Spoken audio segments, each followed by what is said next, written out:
Bueno, empezamos. Sí, adelante. Sí, bueno, el tema de esta vez es sobre Ramón Palomares en un poemario que es paisano, donde digamos que la imagen que pudiéramos como desglosar o rescatar un poco más es la imagen de la muerte, que eso fue lo que nos planteamos a descubrir un poco. Ok, Entonces, no sé, comenzar con mi teoría. tu teoría. Ajá, yo tengo una teoría. Y es que este tipo era muy joven Ok. y lo que él tenía, lo que él tenía no. En este libro hay como una práctica de la vocación o del traslado de voces, como hacer un receptáculo de voces, más o menos. Y yo siento que esas voces son muy viejas, son voces antiguas, precolombinas quizás.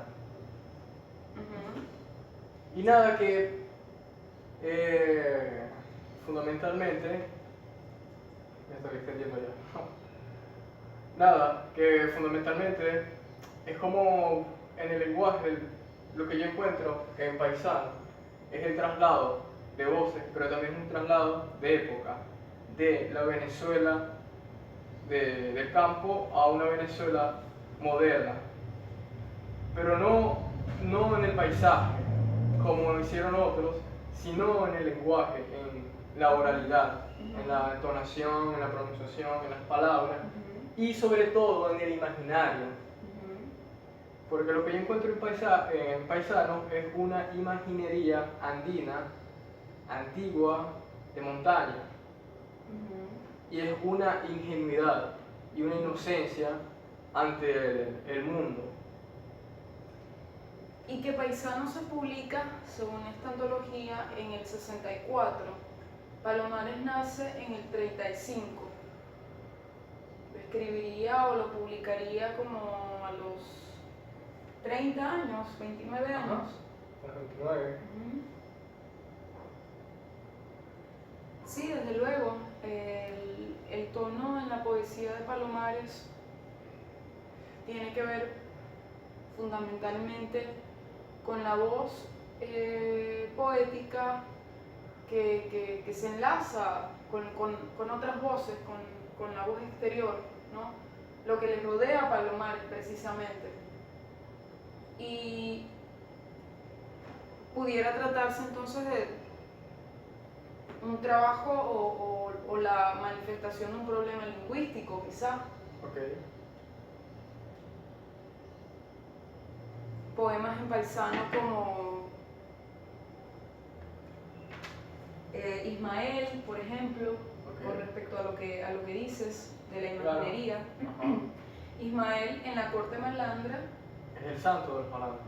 es el santo de los malandros, pero aquí lo pone, o aquí muestra a un Ismael de ese que usan, que en los pueblos se amerita como para conseguir dinero, ¿no?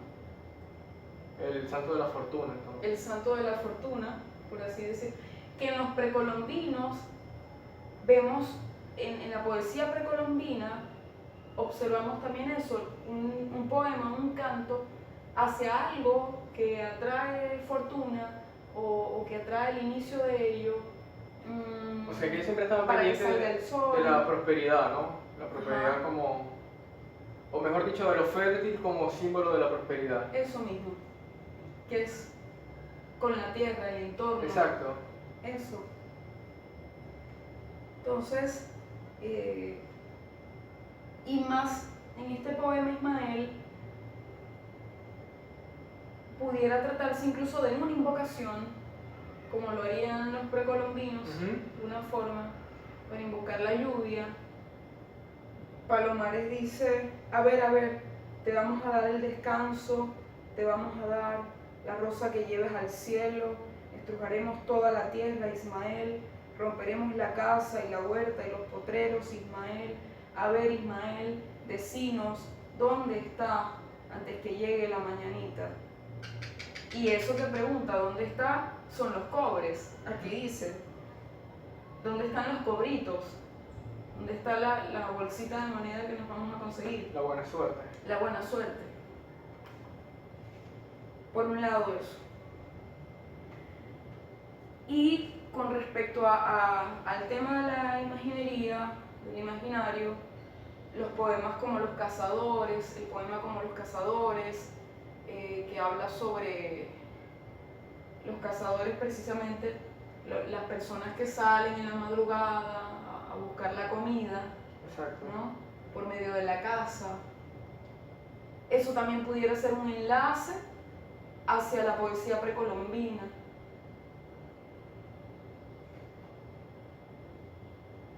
Yo veo como dos cosas, ¿no? Por un lado la magia.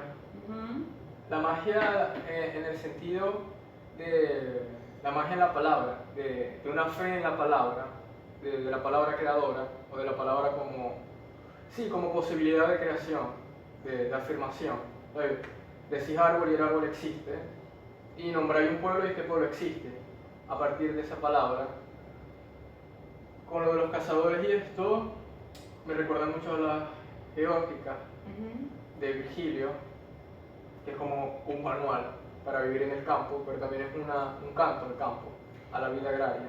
Dice Montejo que, y esto te lo he comentado, que los poetas, el poeta precolombino era aquella persona, aquel hombre que tenía el poder de levantar la tierra, el poder de levantar las cosas, de hacer que sea posible.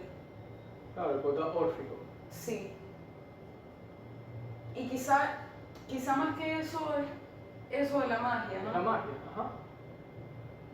La magia en su sentido más puro, más primigenio. Una ingenuidad. Es una ingenuidad, Una forma de ingenuidad.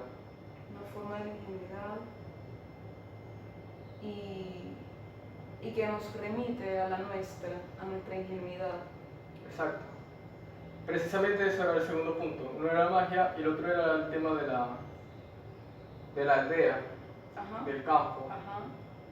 En otros poetas venezolanos, yo encuentro eso como algo lejano. Ajá. Como el campo es algo que está en el pasado, es algo irrecuperable, el campo es la infancia, etc. Pero en este no, en este lo encuentro como algo diario, quizás como algo futuro incluso, pero es más inmediato, es una posibilidad presente, es algo así, como lo veo. Voy a leerte esto con respecto a Paisano. Esto lo encontré hace mucho tiempo. No recuerdo precisamente quién escribió esto, lo debo. Pero dice, lo que dice María José Escobar sobre la poesía de Palomares, cuando lee, esto lo dice María José Escobar. Ok. Sí.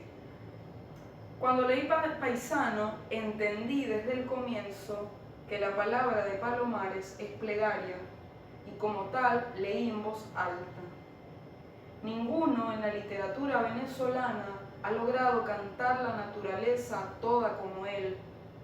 Hay en su verbo una plegaria que deviene encantamiento. Entonces Palomares se vuelve río, se vuelve ala y viene a hablarnos en la extraña lengua de los pájaros. Para escuchar esta lengua hay que agudizar el oído, pues la lengua de los pájaros solo se oye si se presta atención, si uno hace un alto a todos los ruidos citadinos y se queda en un silencio de alma.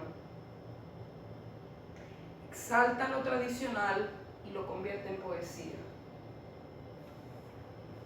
Para seguirte un poco el comentario, ¿no? Sí, afirma lo de la geórgica y el canto a la vida agraria, pero no como algo que murió o como algo que fue, sino como algo que está pasando.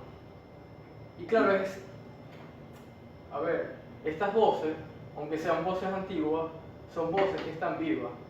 La naturaleza en Palomares está viva. Es algo que sucede, es algo animado y es algo cuyo poder es precisamente porque es naturaleza, es vasto. Es vasto. Por ejemplo, Y se anima cuando él la escribe. correcto. No sé si quieres leer este poema, Entre el río, ¿Ok? de Paisano. ¿Ok?